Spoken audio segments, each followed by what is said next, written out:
What's up, everybody? Welcome to the 3 and Out YouTube page. I'm John Middlekauff, and we are talking football all day, every day. Make sure you subscribe, like the video, share it with your friends. Let's roll, baby. Okay, let's dive into the mailbag. At John Middlekauff, Instagram, fire in those DMs. Get your question answered here on the show. From, I guess it's not a real name, but question for the bag. I want to know your thoughts on the upcoming Bills-Ravens Sunday night football game. I remember saying that these franchises mirror each other, and I couldn't agree more. Also wanted to know if you're betting this game as well. I think from a big picture standpoint, when you start 3-0, you just get a big win on Monday night, and you're going on the road for this game. All the pressure to me is on the Ravens. They're 1-2. You can't start 1-3.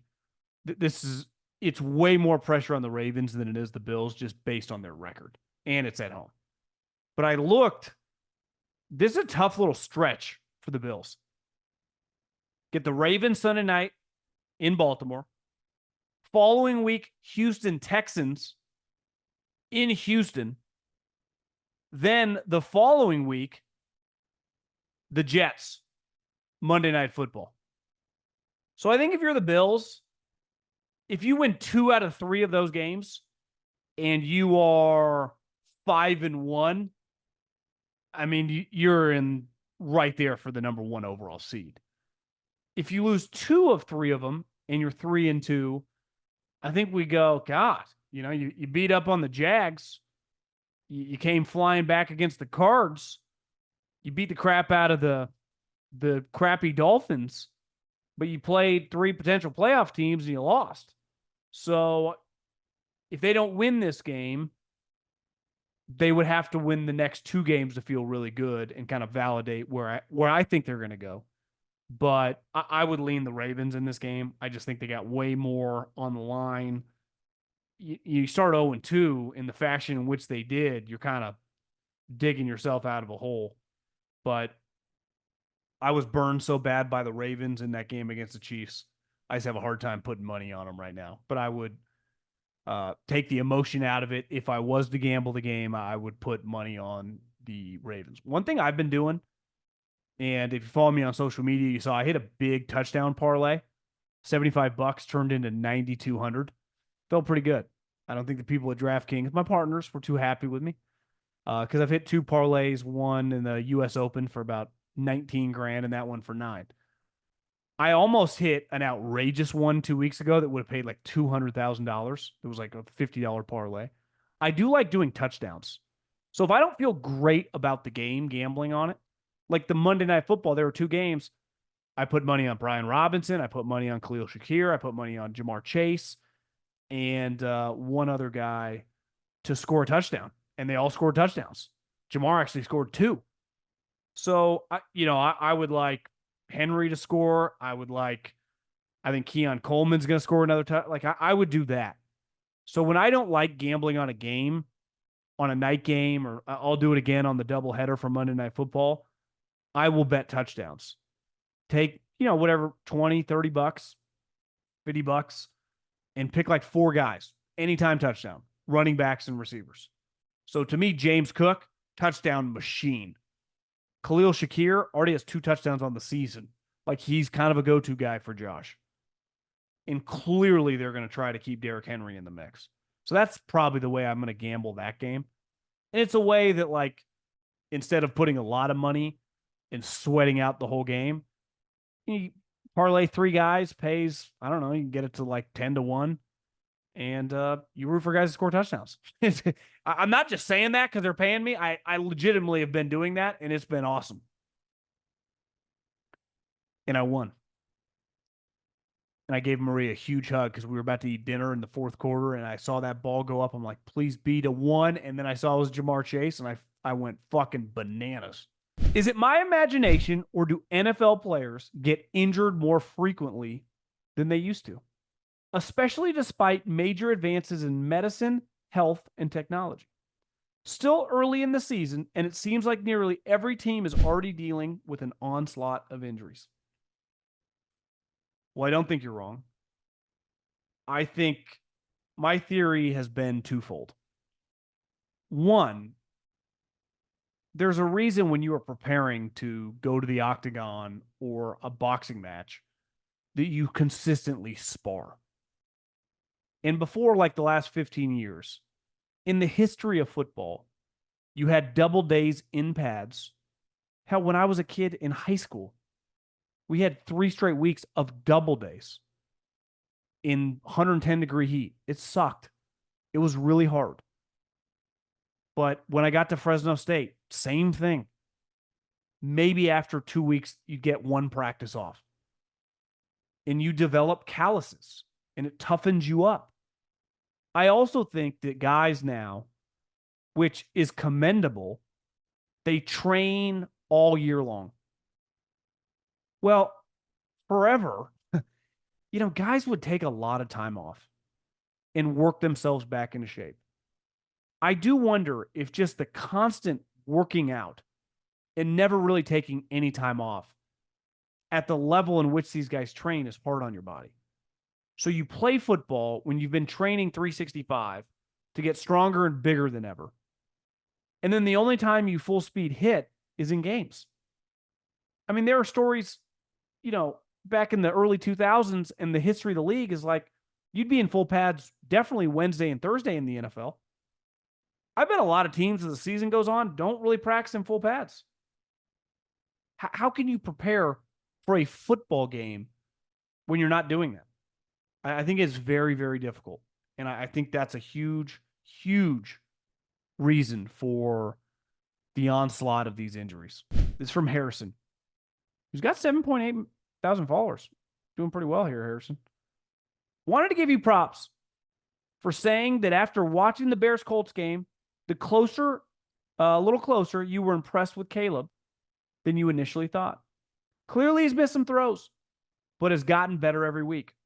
Bears not being able to run the ball is a massive problem. I agree. I think I've heard a couple old school guys say this, and it's clear as day.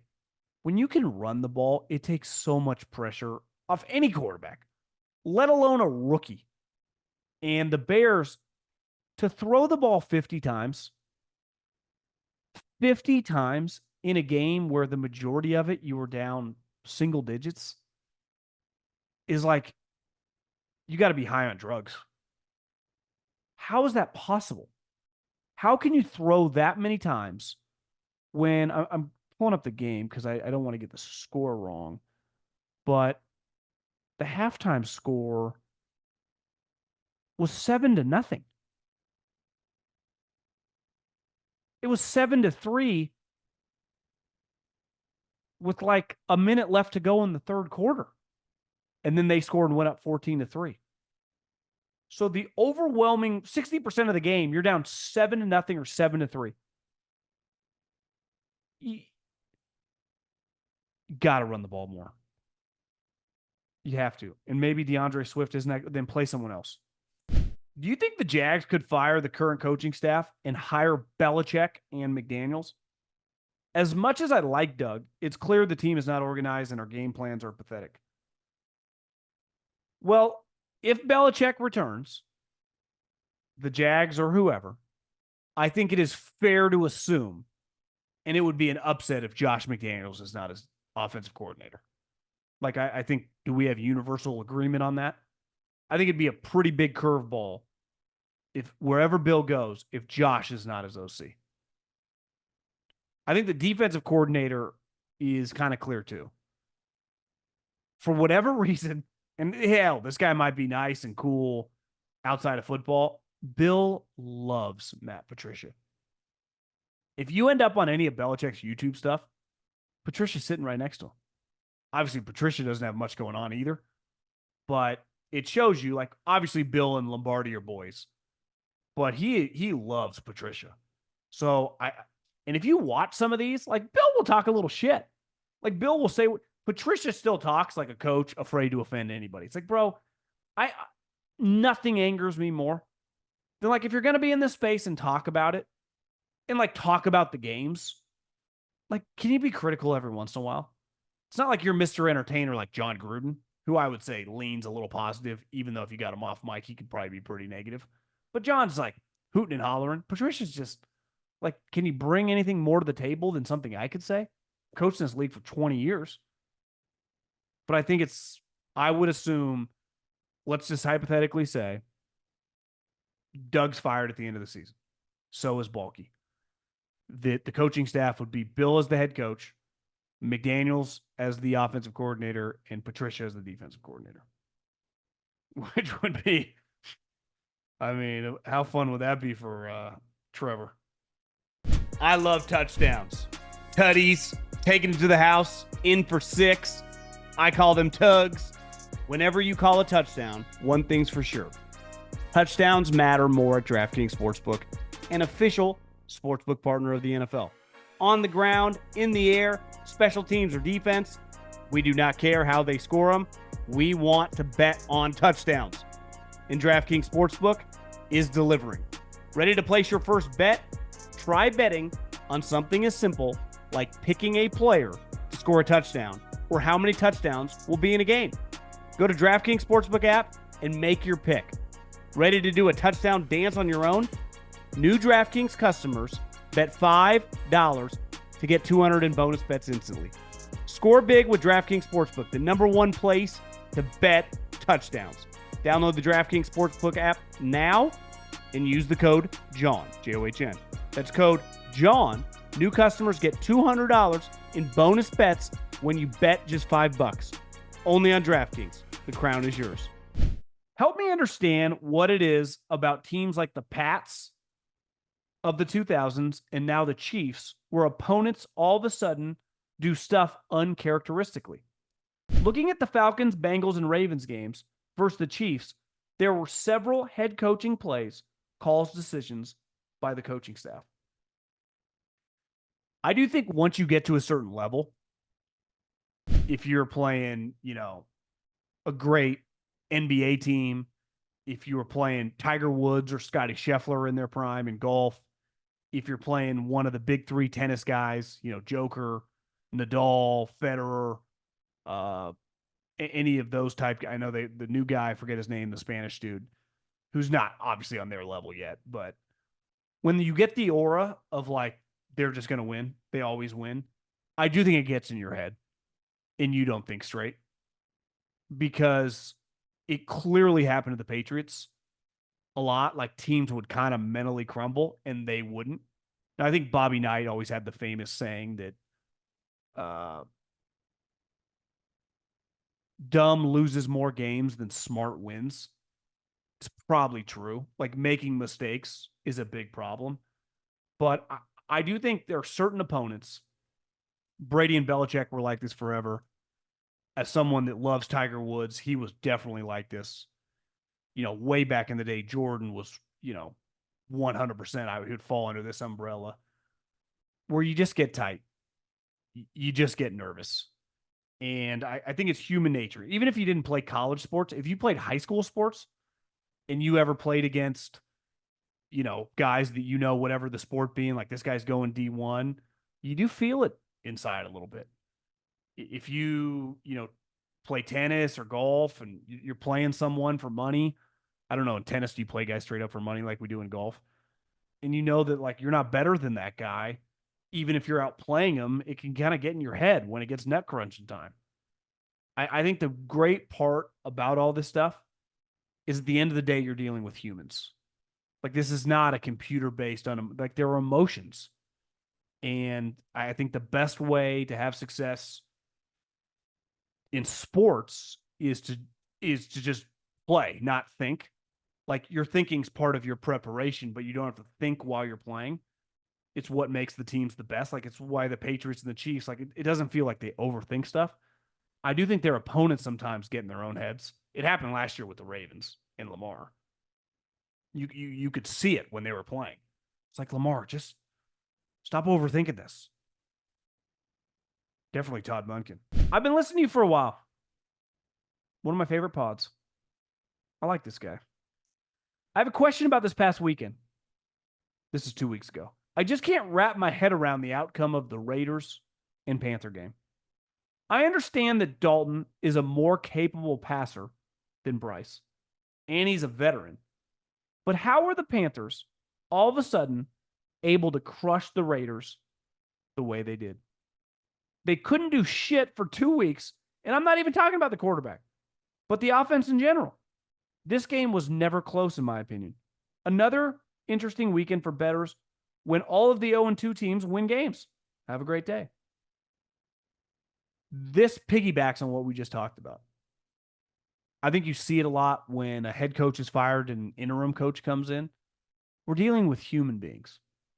So there is a belief that, like, okay, this change is going to help us out. And maybe I give a little bit more energy in practice. Maybe during the week I come with a smile on my face to work.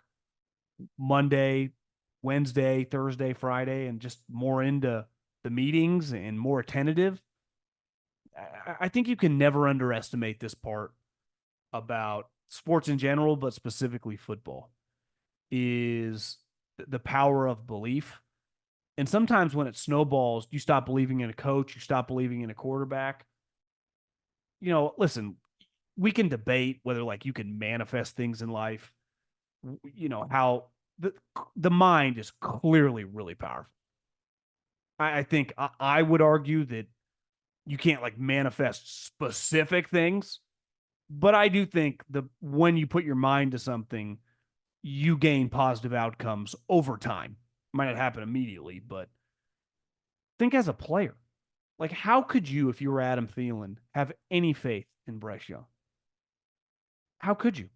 If you were the offensive lineman, it's like, even when we block, you skip balls into the dirt. So Andy Dalton, who's been playing the league for feels like 20 years, comes in. There's probably a confidence when he just steps in the huddle. Like, I know the play, I know where to throw the ball. Now, whether the ball actually gets there and stuff, obviously he played well, but I think that's an underrated aspect of football. It's why there's so much pushback so often from football guys, players, coaches, to the black and white analytical community. You have to do this. Well, every game's different. You got to go for it in this situation. Well, what if we have the worst offensive line and the worst offense in the league? And our defense is a top 5 defense. Aren't we better off punting here? Seeing if we can get a turnover? And that's where I think the arguments go back and forth, because of all the games, all the sports, the intangible aspect of, like, toughness, grit, you know, things that you can't measure outside of the stat sheet and production and physical attributes. Football, it's why so many guys as undrafted free agents have 10-year careers, because you couldn't quantify how tough they were, how much they wanted it, how deep down, burning in their soul. Obviously, you have to have talent in the NFL, but, like, how much football means to them, how football smart they are. Whenever I bullshit with coaches, and I talk to scouts more than I do coaches, but, like, whenever I see Coach Reed at the combine or text him a question, I think you'd be stunned how often they talk about football intelligence, meaning, like, how guys can handle stuff and not. Because, like, guys that don't know what they're doing, it can snowball fast. But, like, guys that are really football smart, it's way easier to play fast. And think about, like, Andy Dalton is a smart football guy. The knock on him has always been, like, does he have enough talent? So if he plays a good game, you know he knows what he's doing.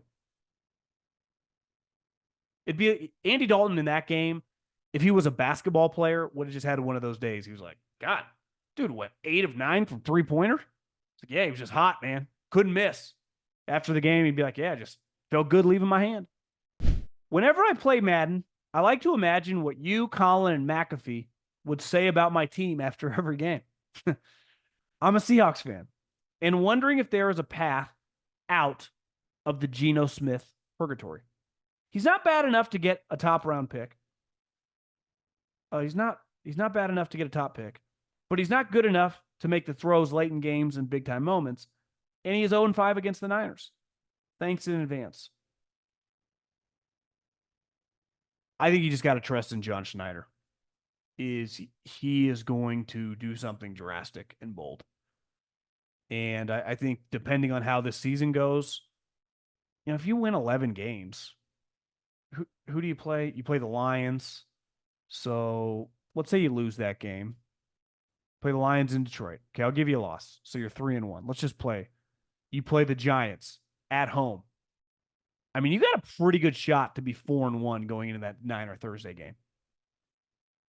But even if you beat the Giants and were to lose to the Niners, you're 4-2. Then you play the Falcons, the Bills, the Rams, the Niners, the Cards, the Jets, the Cards, the Packers, the Vikings, the Bears, the Rams.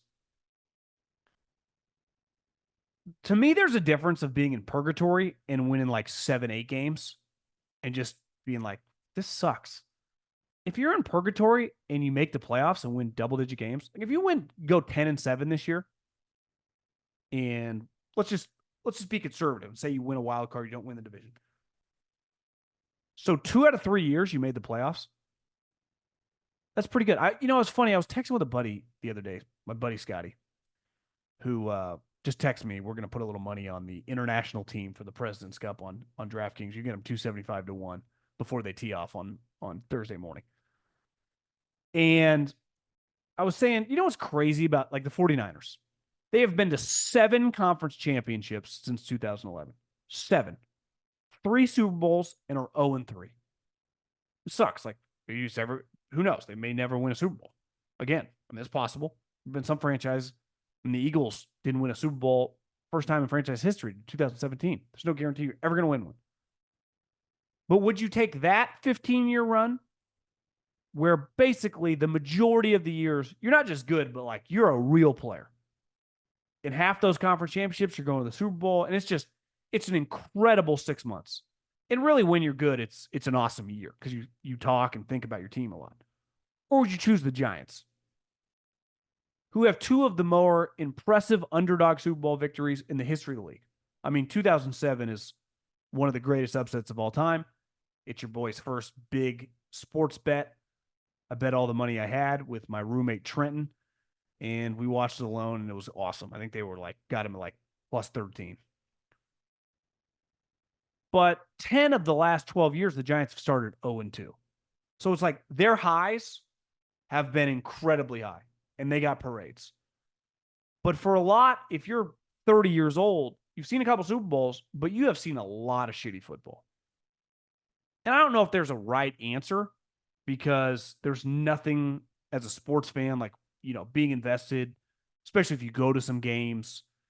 You have friends and family if you live in the area. It's a big part of the community and, your life.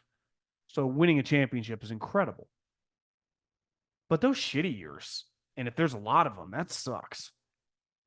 So I think we both settled on, obviously there's nothing like Super Bowls, but I think you would want your team, if you could just guarantee every year be pretty good, there's value in that. So this gets back to Seattle, could be worse. Could be worse. Chiefs fan here. Currently third quarter of the Chiefs-Falcons game. Newsflash, you guys won. What do you think the Chiefs' red zone problem has been this last year? One would think that arguably the best head coach, quarterback, and tight end of all time would be able to dial up a few plays for touchdowns, kind of like the last 2 Super Bowls where they had multiple wide-open touchdowns. I understand they don't want to show their cards until the playoffs, but it's still frustrating. Well, I mean, there's a lot of conversation out there. Obviously, Travis is starting slow. Whether, I saw Todd McShay went on this rant that he's out of shape. Is he old? Does it just take him a while to get going? I mean, he's your best red zone target, right? He's the best pass-catching tight end in the history of the league. He's your best red zone target. You're talking about a guy that if I just pull up his wiki page and go down to his stats, Travis was basically starting with Mahomes. You're talking 10, 11, 9, 12. So from 2018, he had 5 touchdowns, which is a little down 19, but then 11 and 20, 9 and 21, 12 and 22. Last year he had 5, and this year he has 0. That's a big swing, right? Now Pacheco's injured. Steele, his own family didn't think he was an NFL player. Who's your best receiver? Rashee Rice, which I like. I mean, Rashee Rice is good. But I think having Kelce kind of looking his age is a red zone issue. Mike from Chicago. I just wanted to get your thoughts on Caleb Williams after week 3. Personally, this week he showed me that he's really worth the first overall pick. He showed lots of improvement. Still making several rookie mistakes. Totally agree. I said that, I think, on, what would that have been? Tuesday's podcast, that he showed a lot in that game. It's your offensive coaching staff's atrocious. Your running game, bad. Your play calling's bad. But you watch him. I'd take that guy on my team. If I was a coach or a GM in a heartbeat. Anthony from Merced. That's in the Valley in California. Even though I don't watch the Niner game, I got notifications throughout the game and watched highlights after. Purdy and Jennings carried the team. But because the defense is failing in the secondary, another missed opportunity, will this overshadow how good Purdy was throwing and in the running game? Do you think Purdy's performance will change critics? Nothing is going to change Purdy's critics. They will not go away. I think he is the easiest target for critics.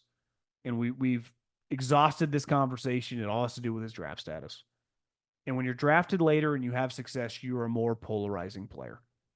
Dak has been the most polarizing player. Kirk Cousins, Russell Wilson. People forget Russell was very polarizing in the prime of his career. If they were number 1 overall picks and did what they did, like Trevor Lawrence, everyone would talk about him as top 5 quarterbacks. But when you get drafted in the 3rd, 4th, 5th, last pick in the draft, people nitpick you. It's funny, I guess sometimes I think, am I just for the rest of my life, my job is to just be critical of things? You kind of like look in the mirror, like, that's what you want to do, which is kind of essentially what this job becomes. It's like, well, that's kind of how I talk. All right. I mean, it's not like I'm faking any of this. Like, I'm watching the show on the Mendoza brothers that on Netflix that killed their parents back in 1989. Their dad was like this hotshot music kind of Hollywood guy. And the two brothers, two good looking guys, they were 19 and 21. Spoiler alert, just annihilated their parents with shotguns. And it's this crazy story. And you're watching it, and while it's very entertaining, you're just thinking, like, how much of this is true? You're like reading articles, talking with Maria. I'm just naturally kind of nitpicking, like, is this real? Is this what really happened? You know, the meat, like the killing happened, but the show was about everything else. I mean, a huge part of it was like the dad was molesting the kids, but like, is that actually true? Is it not true? And no one knows at this point in time, 35 years later. Some people say it's true. Some people are vehemently against it. Never happened. He just hit them. And, I think we're just all kind of naturally critical of, because I left the show thinking, like, that was really entertaining and I enjoyed most of it. But is that just like is a lot of all this stuff made up for television to entertain me while I'm laying in bed at 9:30 at night? Or is 85% of this real? And in a weird way, you kind of feel bad for the boys. If that actually happened with their dad sodomizing them, you're like, Jesus. I wouldn't blame him for blowing his head off either. But I guess that's the cool part about sports. Is there's a lot of unknown in terms of like who really wanted this guy in the draft, or, how many options did this guy actually have in free agency, or I traded a 3rd round pick for him. Could I got him for a 4th? Yeah, we could. But at the end of the day, the games come and we all watch them. And you either win or you lose it. And there's nothing quite like sports of like, you can play well, but if you lose, like, yeah, Joe Burrow had a good game and he lost. It sucks. And if you're a Bengals fan, like, yeah, Burrow was great. I hope so. We're paying him $50 million a game or a year. We're 0-3. I mean, we're borderline screwed here. So, and now I saw Jamar Chase miss practice. And it's just one of those things that, you could talk about politics till you're blue in the face. The government, like, all these people that just, it's like nothing ever changes. The same bullshit, the bureaucracy. It's like, that's got to be exhausting. at least on Saturdays or Sundays, or hell, if you talk high school football, it's like you got a winner and a loser. And you just kind of dive into what happened.